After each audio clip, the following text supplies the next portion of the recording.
Hi, everyone. My name's Denise. This talk is called The Power of Visual Narrative. My Twitter handle is DeniseU21. I'm really excited to be speaking at RailsConf this year. This is actually my first time ever speaking at RailsConf. I want to start by just kind of diving straight in. I want to tell you a true story. In 2018, 3 years ago, it was crazy that was 3 years ago. In 2018, I was working at Pivotal as a software engineer. It was my kind of first big kid job. I was really excited about getting to work on so many cool products with really, really smart people. Um, the way that teams work at Pivotal, which is pretty similar to how teams work everywhere else in the industry, you have engineers and you have product people. And together we, build roadmaps, we figure out what to build for their customers, we work on prioritization. Typically, when you get hired in as an engineer, you stay an engineer. Typically, when you get hired in as a product manager, you stay a product manager. Even though there's a lot of opportunity to work on different projects, you typically didn't go between disciplines. So in 2018, because of random things that happened in our office, we suddenly had a shortage of product managers. And so the leadership kind of looked around the floor and they were like, what should we do? And so I raised my hand and I said, I'll be a product manager. It was a very rare opportunity, one that doesn't get afforded to many engineers, but I was really excited about trying out this brand new role. As excited as I was for it, I learned that this new product management hat surprisingly did not fit right away. There was so much to learn. I had just gotten comfortable being an engineer. And so I really felt that having laterally moved into product management, I was very, very much starting from scratch again. I felt really confused and lost most of the time. One of the things that I needed to do to be successful in my new role was communication. I considered myself pretty good at written and verbal communication already. I was on the debate team when I was growing up. I know how to talk to people. But turns out that that's different than what communication means within large organizations. There were key people that I needed to communicate with, customers, stakeholders. And at the time, our primary communication mechanism, because we were across many different offices and time zones, our primary mechanism was email. I was writing a lot of emails. But what I quickly learned is that people were not reading my emails. People kept coming and interrupting my team to ask the same questions over and over again. And those were questions that I had answered in my update emails. It felt as if I wasn't sending out those emails at all. That's how it felt. And for my product in particular, I was working on a super, super technical product. It was a tool that was consumed by other engineering teams so that they could also go on and build even more technical products. My product area was so technical and so hard to understand. So I kind of assumed that that meant there was no way to talk about the space without also being technical and dense and hard to understand. I thought there was no way that I could write these emails without them just being these hopelessly long walls of text that, of course, I realized no one was reading. At the time, outside of work, I was doing another activity. I had recently started attending a sketchnoting meetup, completely unrelated to what I was doing at work. And at the sketchnoting meetup, I learned that there's all different tools and tips and tricks that you can use to tell a story, but with art. So one day I decided, well, why don't I try drawing my update emails? Why don't I try using art rather than walls of text? At this point, I have nothing to lose. No one's reading my emails. So the worst that could happen is that people continue to not read my emails. And you know what? It worked. I started getting really positive feedback on my emails. People started reading them. My team was getting interrupted less. Basically, finding a different way to communicate what I thought was hopelessly dense subject matter ended up having a really transformative effect on my relationship with the other teams, but also my relationship to my job and to this entire industry, weirdly. I found that art was a really powerful way to just get someone's attention and get someone to open an email that they previously were ignoring. So I continue to pull on this thread a little bit. I continue to explore different ways that I could start incorporating art into my day-to-day work as a technical individual contributor. I started drawing my slides for conference talks. I started creating art for my own personal blog posts, for the company blog. for social media, for internal documentation. I would pair with other teams and try to capture things about what their teams were doing in the form of cat drawings. It was really fun, and I became pretty well known within the company, not to like toot my own horn, but like people kind of knew me as like the go-to person who could create these fun and artistic artifacts related to the very technical and very dense domain where our whole company worked. So I leaned into this, like this idea of drawing technical concepts over and over again. I submitted a talk about distributed systems to DevOps Days London at the end of 2018. And I managed to get my talk accepted as one of only 16 full-length talks. And I learned that apparently hundreds of people had submitted for those 16 slots. I later learned from one of the organizers that the fact that I had promised to use cat drawings to talk about distributed systems was a key differentiator for my talk. At that point in time, I wasn't an expert in distributed systems. I was very much a student.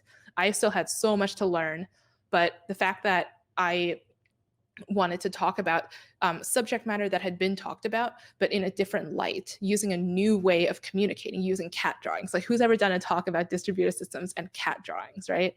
That was the thing that set me apart. I continued to iterate this talk. I submitted the same talk to SRUCon the year after, and I was really surprised to not only be invited to give the talk, but to give that talk as one of 2 closing keynotes for the entire conference. And I was pretty floored by that, because I was like, I am not even a site reliability engineer. What am I doing here? I had a lot of imposter syndrome going into that. But what I learned was that there's a lot more to conference speaking, if this is something that you're interested in doing. There's so much more to conference speaking than knowing about something. Of course, having knowledge or being willing to do the research so that you have the knowledge is really important. But conference organizers want engaging content that people will think about for days later. So in a lot of cases, I think that leaning into the non-technical skills that you have can actually be an enormous strength and differentiator. So I learned 2 things from this experience. The first was, as much fun as product management was, I think I'm going to stick with engineering for a little while. I am so grateful for the experience, and I'm glad that I did it. And I have way more empathy for product than I otherwise I think I would have. But engineering is a lot more fun for me, and I enjoy bringing that product mindedness to my engineering work.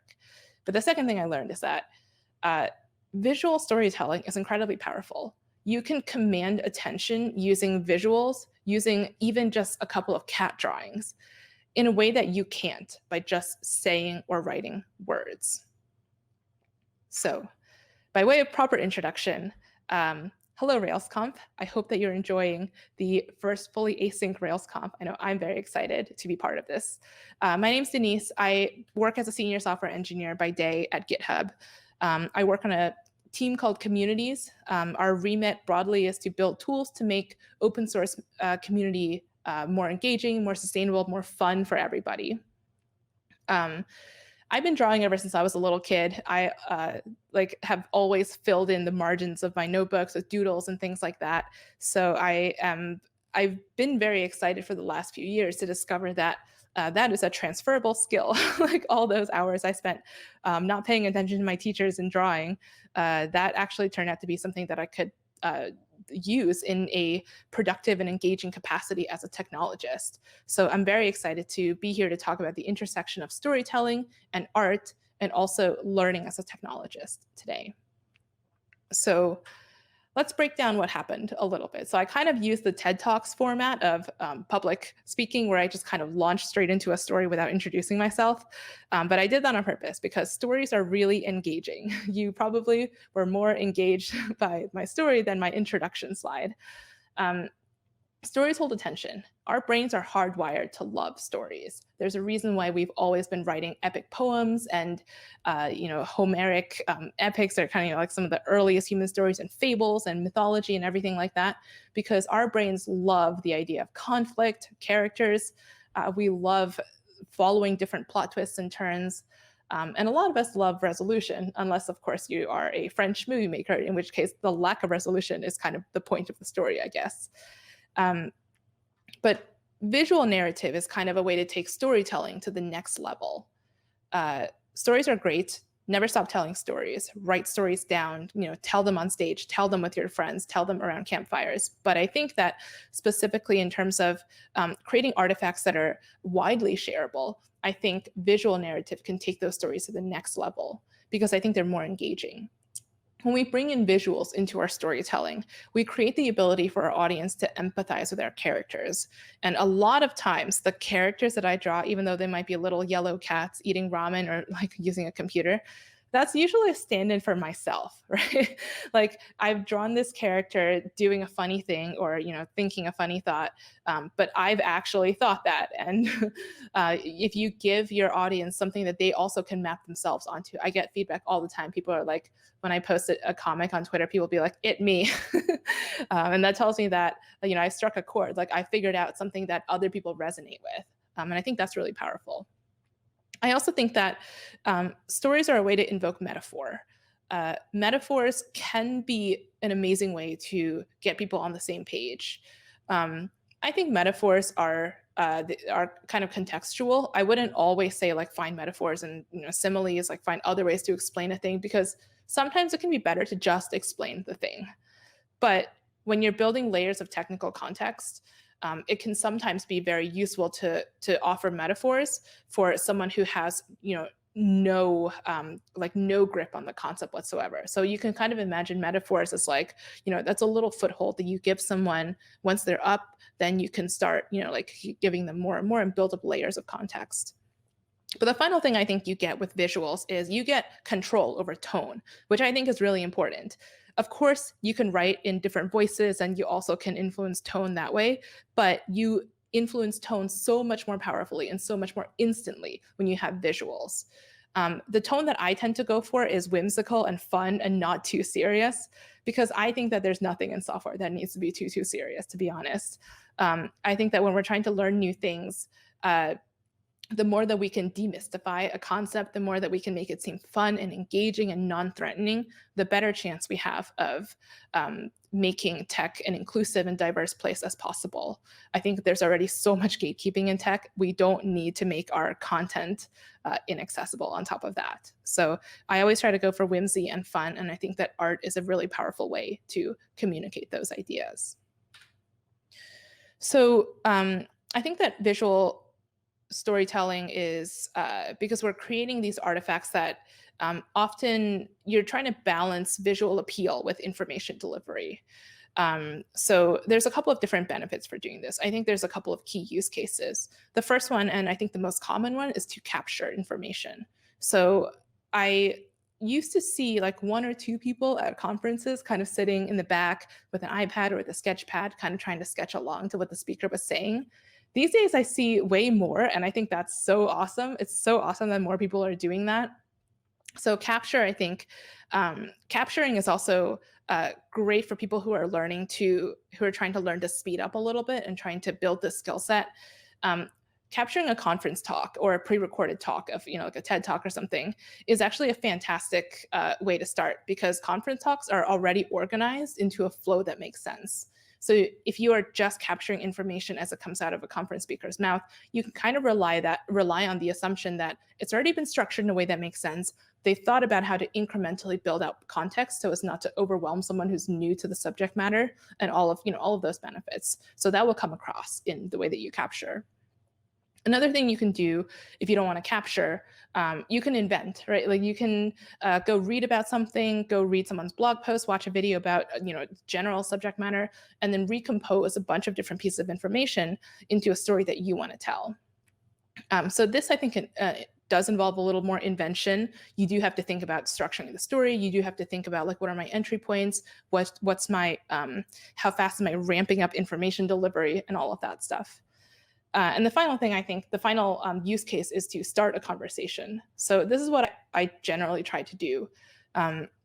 With this example on the right, I read this chapter in the site reliability engineering book, and I gravitate towards concepts that are organized into groups of like 4 or 6. So when I saw like the 4 golden signals, I was like, oh, I got to draw that. And like 4 is an easy way to organize a sheet of paper. You have like 4 quadrants.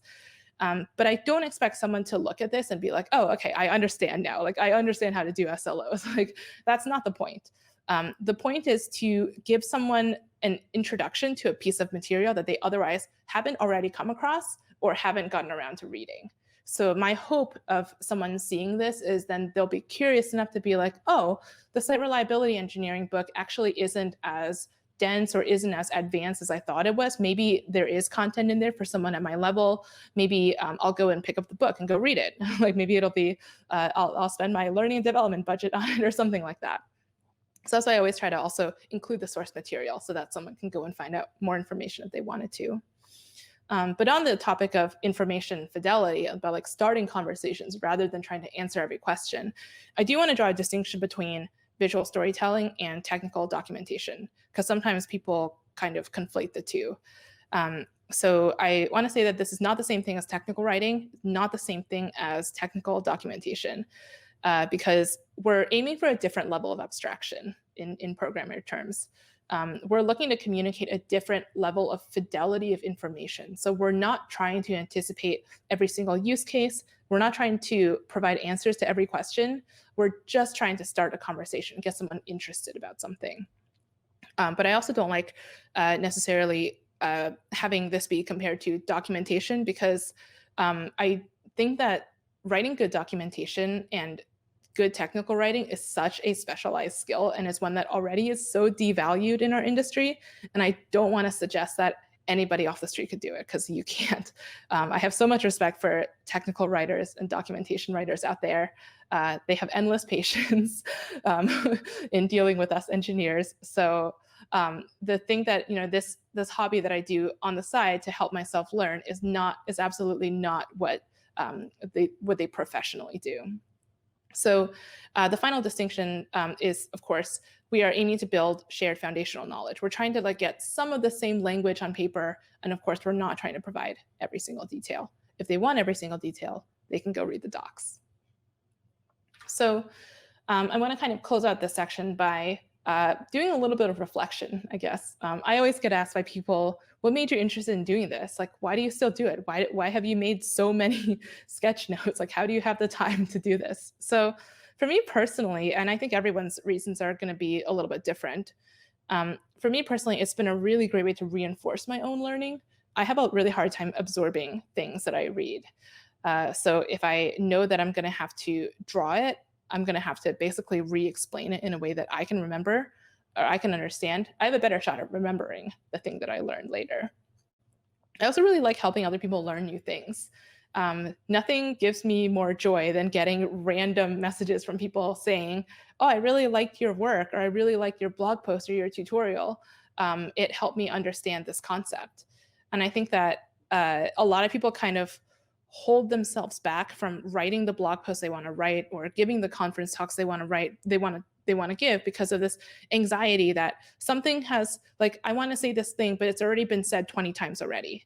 I can tell you from my own experience that you should say it anyway. Like, you should go write the blog post. You should go give the conference talk anyway, because the way that you say something might be the way that helps, that finally clicks for someone. So for me, like, communicating things in visual narrative, drawing stuff, I don't expect that to, necessarily be a clicking moment for people, but I hope that helps someone to discover a resource that will make it click for them. And also, I've been surprised by how effective of a networking tool drawing is. And this sounds a little bit cynical, but when I first started going to conferences and sketchnoting other people's talks, sometimes I felt a little awkward going up to them at the end and being like, I drew your talk. But every time I did that, either in person or on Twitter, every time I did that, I never encountered a negative reaction. Like, no one is ever going to be mad that someone sketchnoted their talk. And in the beginning, I was not good at sketchnoting. Like, my drawings were really, really messy. They were all in like highlighter green. They were really ugly. But the fact that someone else paid enough attention to the things that you were saying, the talk that you took time to put together, and then they created their own artifact of it, that's so meaningful. Like, people love when you do that. And so I've kept in touch with a lot of the people that I met at conferences, and some of them have become like really, really great I guess, like tech friends, professional friends, whatever you want to call them. And I feel like those are conversations and those are friendships and acquaintances that I otherwise would not have made had I just been another person in the audience. So if you're looking for, a way to kind of fast track, I guess, your network building, sketchnote people's talks and show it to them. Like that is an amazingly effective accelerator. I know it sounds weird, but it has worked for me. So I want to spend the second half of this talk sort of going through building blocks, because I often get the question, okay, so I know how to doodle like a thing or two. How do I make it look like that? I want that look. So like that effect of it being a sketch note, it being like a visual story. So I think there are a couple of constituent parts to it that I'll quickly go through. This is not going to be like a hands-on interactive because we don't have time for that, but I'll link you to a workshop that I did do at the end of this talk that you can follow along at home. So I think there are 4 key building blocks: characters, which we've talked about a lot, headlines and signposts, quick and understandable representations, and visual flow. So let's go into each of those one by one. So we've talked about characters a little bit. I hope and think that everyone at some point in their lives have drawn a stick person. And if this is where your artistic ability is at today, that is totally fine. You can stay here. Stick figures are legit. Stick figures give you everything you need. It gives you can put faces on them. You can have them doing like funny dances, like interacting with objects. They really have it all. Like you don't really need to iterate beyond stick people if you don't want to. Like XKCD and like real webcomics out there just use stick people, and it's totally fine. But if you want to put a couple more tools in your toolbox, another common device that I see in sketchnoting circles is star people. They're very similar to stick people. They just have slightly fleshier bodies, kind of like starfish-shaped arms and legs. They're a little more fun, I think. I think they have a little more like attitude than stick people, but they're, it takes a little bit of practice to get them down quickly. And finally, tooth people. Tooth people, I think, are even faster than stick people or star people to draw because they're literally just like a circle and a D on its side. They're really great for communicating groups of people. Like if you go to a conference talk where someone's like, oh, I have multiple stakeholders, like multiple groups of stakeholders, then doing multiple clusters of tooth people is way faster than doing like a crowd of stick people or star people. So kind of blasted through the characters pretty quick because I want to talk about the other stuff in a little bit more detail. So signposting. Signposting is a fancy term for basically telling people exactly what they should be looking for. In the context of visual narrative, it means making your headings super, super clear. It means sometimes wrapping your text in different banners and shapes so that people can obviously be like, oh, that is like a header. That is like where I should be looking next. Using banners and things like that to call attention to how the eye should be traveling around the page. So before you even get into like sketchnoters have like all different kinds of lettering books, and you can kind of simulate actual fonts on your computer. You can try to write them by hand. But before you even get to that, my recommendation would be to start learning the concept of visual hierarchy by manipulating your own handwriting. Like whatever your handwriting is today, just start playing around with it a little bit. And so when I say visual hierarchy, everyone has probably written a document at some point that has different headers, or like heading 1, heading 2, heading 3, whether it's in Microsoft Word or Markdown on GitHub or whatever it is. So that's visual hierarchy. It tells the reader, this is like the top level of information. These are nested sub-levels, and then everything under that is content. So that concept applies in visual narrative. And I would argue that it might be even more important in visual narrative because we typically don't structure our documents from top to bottom. Like our structures are a lot more chaotic. They kind of go all over the place, which is what makes them fun, but it also makes them a little bit harder to follow intuitively. So visual hierarchy is incredibly important. Basically, like if you're going to have your normal handwriting for, imagine like your normal paragraph font, do something different for the times that you need that to be the headers. So make your normal handwriting a little bit taller, or maybe make it flatter. Maybe try mixing case and making it a little bit bigger. Or like if you remember how to write cursive from school, you can do that. You don't need a massive change to, the way that you write to call different types of attention to it. Another thing you can do, another kind of like quick win, is you can wrap your words in banners to draw focus to them. And of course, like a pro tip here is to write the thing first and then draw the banner, because there's nothing more heartbreaking than drawing the most beautiful banner in the world and then starting to fill it in with text and then running out of space. That's a bummer. It's happened to me. Happens to me all the time. I never learn. I want to quickly talk about quick representations, or the idea of building up a visual library. Visual library is a term that you'll hear a lot if you start going to like sketchnoting meetups or digging around in that space a little bit. Visual library is basically a fancy way of saying all the things that you can draw without thinking too quick about them, without thinking too long about them, rather. So the way that we add things to our visual library is to just practice. Practice drawing a thing until you can draw it in 30 seconds or less. But if you want to do real-time conference sketchnoting, I would say you actually got to get under 10 seconds or less for most things. You don't want to be stuck on the spot inventing when you're trying to record. I think it kind of flops between different sides of your brain, so that might be a context switch. But the bigger thing, honestly, is like you don't want to spend too long drawing a thing because the speaker will have moved on. So you're going to drop information if you'd spend too long on one thing. So what I sometimes do is, if I know I'm going to a conference like RailsConf, for example, the subject of inheritance might come up. So I'll drill myself before the conference and just be like, okay, what are some different ways that I could draw inheritance? What can I do in 30 seconds or less? You'll probably come up with multiple representations. Pick the one that you can do fast and reliably. Don't worry about the rest. Other things that Ruby conferences that might come up are things like duck typing. And I like this example because a lot of people just draw a duck, which I think is great. Like, I don't think you need to represent the subtleties of like strong typing, like weak typing in Ruby or other languages. Like, just draw a duck. Like, does it quack like a duck? And I think you can go a lot of places with that. Or you can push yourself to do more complex things, like also at Rails conferences, Active Record and databases is probably going to come up at some point. So if you know that you want to go to some of those talks, you could try practicing like one-to-many relationships, like different ways that objects can relate to each other. An exercise that I used to do to build up my visual library was to either with a group or by myself, just write down a bunch of words on Post-it notes and try to draw everything. Try to draw all 12 things in 5 minutes or less total. This kind of forces you to prioritize a little bit as well, which is something that you have to do when you're drawing in real time, because you might hear multiple competing concepts and be like, oh, I think I can do this one really fast. I'm going to leave the other one until later. So these are kind of nice drills to do. This slide is a little bit embarrassing for me to show, but if you're not ready to launch straight into drawing stuff fast, I know a lot of people have anxiety around having something that they feel they can ship or like show to someone at the end of 30 seconds.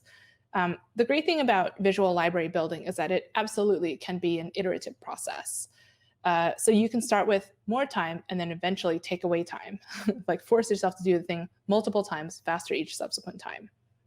When I was in high school and college, I did competitive debate, as I've mentioned earlier, and my coach had us do a drill back in the day where we were like, okay, in 5 minutes, make this argument.